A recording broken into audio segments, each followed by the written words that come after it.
Quando termina falando de Roma, da queda de Roma, no verso 10, qual é o poder que se levanta após a queda de Roma? Perseverança da fé do A besta que se levanta da terra. terra. Você entende? Que quando um poder cai, o outro se levanta. E é de imediato. É de imediato. Então, em 1798, quando Roma papal caiu, o único lugar no mundo onde surgia como nação era nos Estados Unidos da América. O único lugar no mundo. Não houve outro lugar no mundo. Eu estou falando de história agora. Certo? Profecia que foi cumprida. Quando Roma caiu, em 1798, o único lugar no mundo inteiro, que estava aparecendo um povo como nação, foi nos Estados Unidos da América. Você vê que assim que a besta de Apocalipse 13, a primeira besta que sai do mar, assim que ela cai, a besta que se levanta da terra, ela surge. Então foi o que aconteceu. Quando Roma papal caiu, em 1798, no mesmo ano, o único lugar no mundo, quando Roma caiu, após Roma cair, que surgia como nação, foi lá nos Estados Unidos. Você entendeu isso? Não teve outro lugar no mundo, após a queda de Roma, certo? Em 1798, não teve outro lugar que surgia como nação. Foi somente lá que caiu, os Estados Unidos surge como nação. Ele despontava como uma nação na América do Norte. Deu para entender isso, gente? Então a profecia mostra claramente que assim que uma cai, o outro surge. E a história comprova isso. Quando Roma caiu, os Estados Unidos aparecem como nação. Na profecia.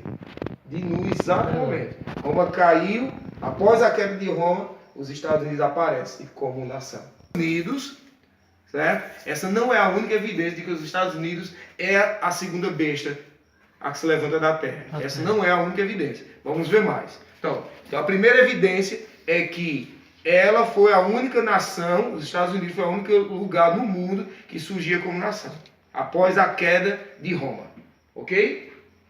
E essa besta, ela possuía 2 chifres. O que é chifres em profecia, gente? O que é chifre? Autoridade. Pode ser também. Mas vamos ver na Bíblia. Apocalipse. E ainda não receberam o reino, mas que por uma Como hora é? receberão. 17:12. Com a besta, 17:12. autoridade como rei. Pronto. Então, Chifres são reis, né? são Rei. reis. São reis. Rapaz, são reis. São reis. Aí são 10. Mas lá em Apocalipse 12, verso 11, quantos chifres são? 2. São 2. Ah, eu não entendi essa parte. São 2. São 2 chifres. Entendi. Né? Olha aqui. Né? São 2 chifres.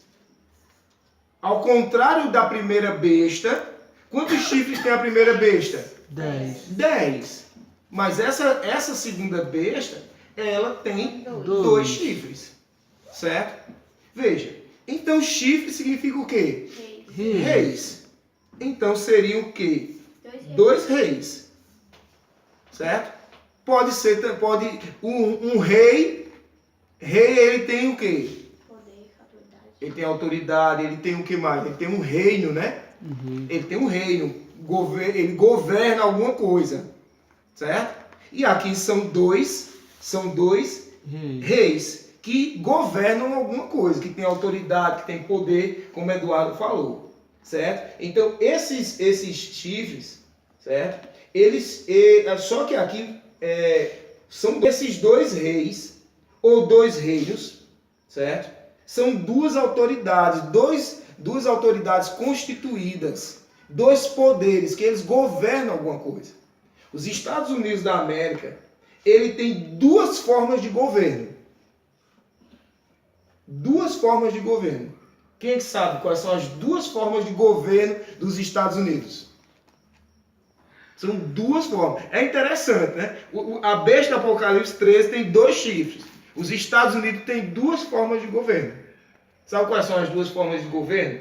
Democratas e republicanos. São as duas formas de governo que existem nos Estados Unidos da América. São eles que governam e reinam sobre a nação americana.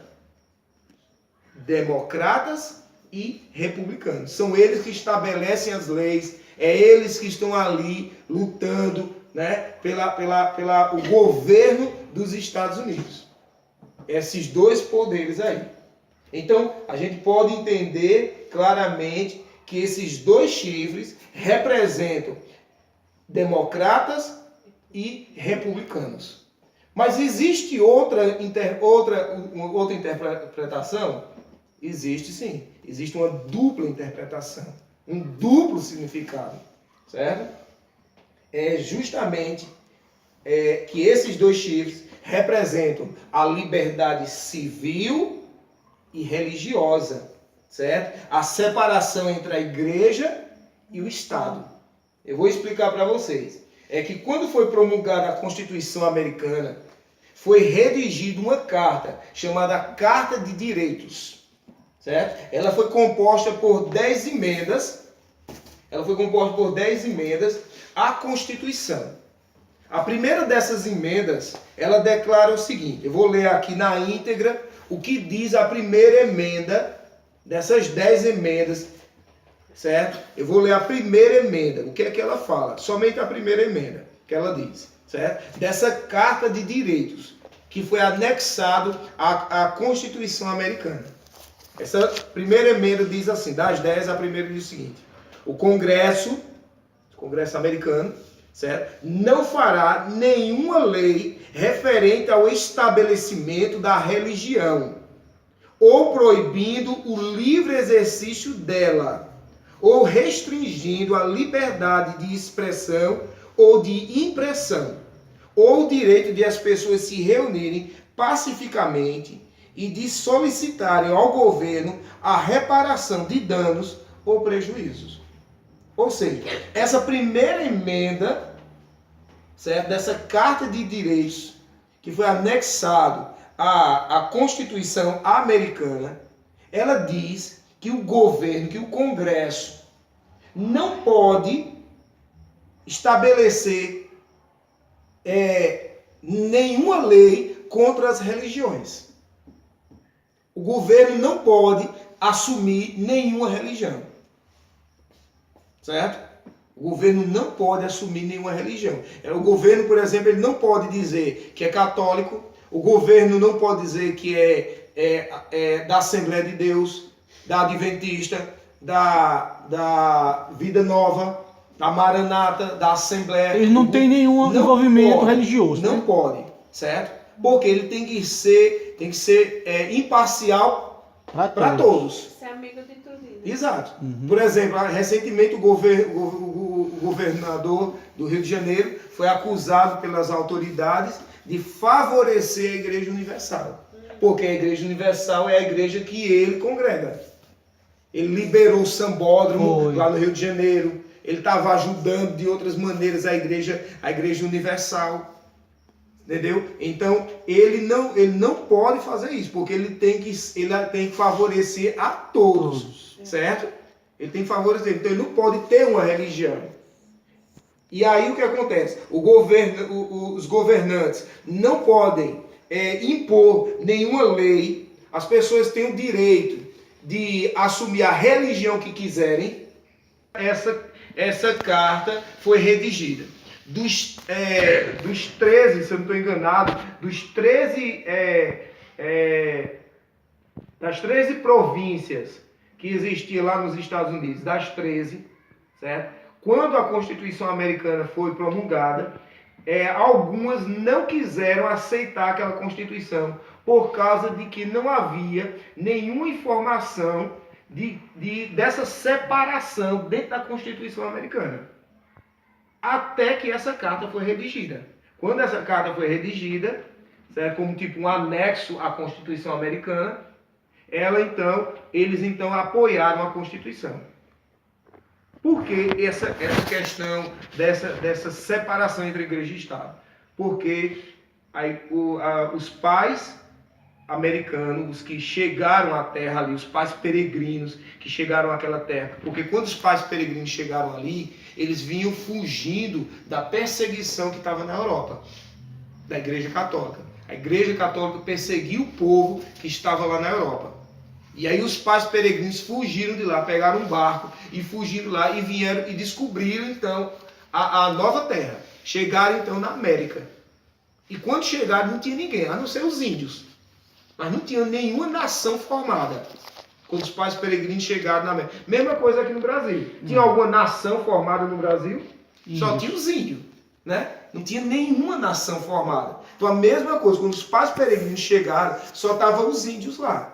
Não tinha nação formada. Índio não é nação, é tribo, né? Não, exato. Então o que acontece? Quando então eles fugiram e depois vieram outros, certo? E eles então vieram fugindo de uma perseguição. E lá na Europa, tinha um rei, certo? E tinha um papa. Tinha um rei e tinha um papa. Então o que é que eles queriam? Uma igreja sem papa, um país sem rei. Era o que eles queriam. Porque tudo isso tinha na Europa. Na Europa tinha o papa, que dominava a igreja, todas as igrejas, e tinha os reis, que eram as autoridades. Então, quando os pais peregrinos chegaram nos Estados Unidos, chegaram ali naquela terra, que não tinha ninguém, eles disseram, aqui vai ser diferente. Aqui as pessoas vão ter liberdade para escolher que religião querem seguir. Porque haverá uma igreja que não vai ter papa. E haverá uma nação sem rei. Então foi isso que aconteceu. Então, por que eles fizeram essa carta pedindo que houvesse essa separação entre igreja e Estado por causa do medo que eles tinham de voltar à perseguição como aconteceu na Europa?